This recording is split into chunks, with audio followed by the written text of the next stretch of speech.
윤석열 정부의 강제동원 피해자 제3자 변제안은 여러 당사자들이 거부하면서 반발에 부딪혔습니다.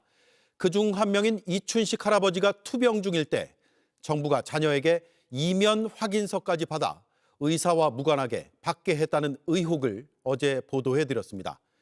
새로운 내용이 더 드러났습니다. 강제동원 피해자를 지원하는 재단이 위조인감을 만들어 배상금 관련 서류에 찍었던 게 드러나 감사를 받고 있습니다. 피해자들의 개인정보 제공 동의서에는 막도장이 활용된 것으로 확인됐습니다.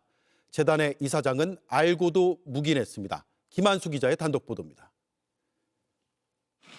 윤석열 정부는 2023년 3월 행안부 산하 일제강제동원 피해자 지원재단이 우리 기업 돈을 걷어 피해자들에게 배상금을 대신 주는 제3자 변제안을 내놨습니다. 15명 가운데 이춘식 할아버지 등 4명이 수령을 거부했습니다. 그러자 재단은 돈을 법원에 맡기는 공탁 과정을 밟았는데 이 과정에서 위조인감이 사용된 정황이 드러나 정부가 감사에 나섰습니다. 감사 결과 위조인감은 모두 4개 있었던 것으로 확인됐습니다.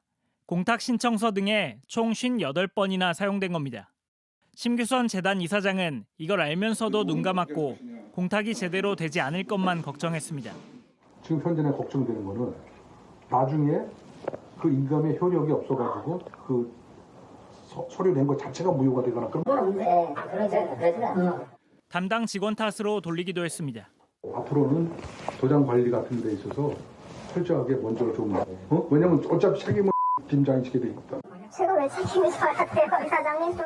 재단은 피해자들의 개인정보 동의서에도 막도장을 사용한 것으로 드러났습니다. 연락이 안 되는 피해자 7명 명의의 도장을 파 무단으로 날인한 겁니다. 문제가 제기되자 재단은 지난해 5월 위조인감 4개를 모두 폐기했습니다. 정부가 정부이기를 포기한 것이고 그에 가담한 공무원들은 공무원이기 이전에 대한민국 국민임을 포기한 그런 아주 잘못된 행위라고 생각합니다. 형법에 따르면 타인의 인장, 서명 등을 위조하거나 부정 사용할 경우 징역 3년에 처할 수 있습니다. 행안부는 외교부 감사 결과까지 반영해 최종 처분을 요구할 계획입니다. JTBC 김한수입니다. 네, 배상금 서류에 위조인감을 찍었고 동의서에 막도장을 썼다. 역사적인 아픔과 당사자의 고통을 생각하면 상상하기도 어려운 일입니다. 도대체 왜 이런 식으로 지난 정부가 서둘렀는지도 의문입니다. 신진 기자가 나와 있습니다. 윤석열 정부가 제3자 변제안을 내놨을 때부터 논란이 굉장히 컸잖아요. 배상금을 지급하는데도 굉장히 서두른 걸로 보이네요. 네, 맞습니다. 이 제3자 변제안은 윤석열 전 대통령이 안보실에서 주도적으로 시작을 했습니다.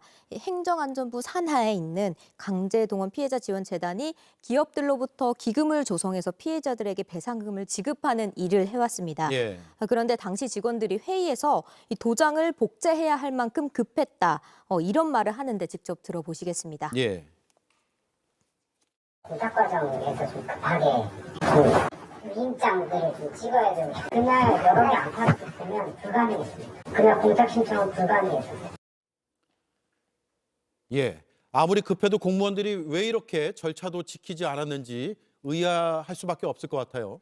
네, 이번에 입수한 행안부 중간 보고서에서는 행안부가 재단을 감독하지만 실질적으로 외교부의 지휘를 받았다는 대목이 나옵니다. 당시 타임라인을 좀 보면 실무자들이 이 위조 날인을 쓰면서까지 공탁 작업을 추진한 게 2023년 6월 말 7월 중순입니다.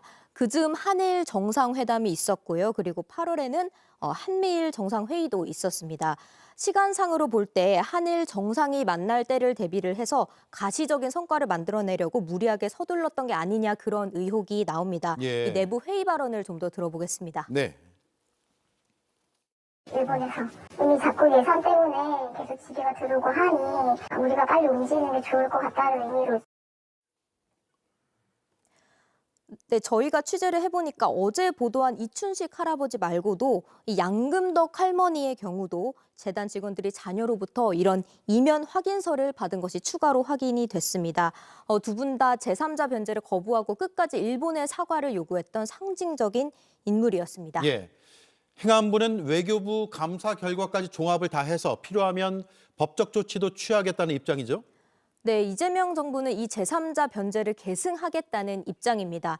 여러 논란은 있지만 한일 정부가 어렵게 내놓은 합의안인 만큼 이런 일로 인해 정부의 외교 정책에 큰 흠집을 낸 것은 사실입니다. 당시 피해자들을 기만해서 배상금을 쥐어준 과정, 또 공무원들이 이렇게 위법을 저지르면서까지 이례적으로 업무를 서두른 배경에 대한 진상규명이 반드시 필요해 보입니다. 예, 끝까지 잘 추적을 해주기 바랍니다. 이 사안을 취재했던 신진 기자였습니다. 수고했습니다. JTBC 뉴스를 시청해 주셔서 고맙습니다. 저희는 저녁 6시 30분 뉴스룸에서 뵙겠습니다.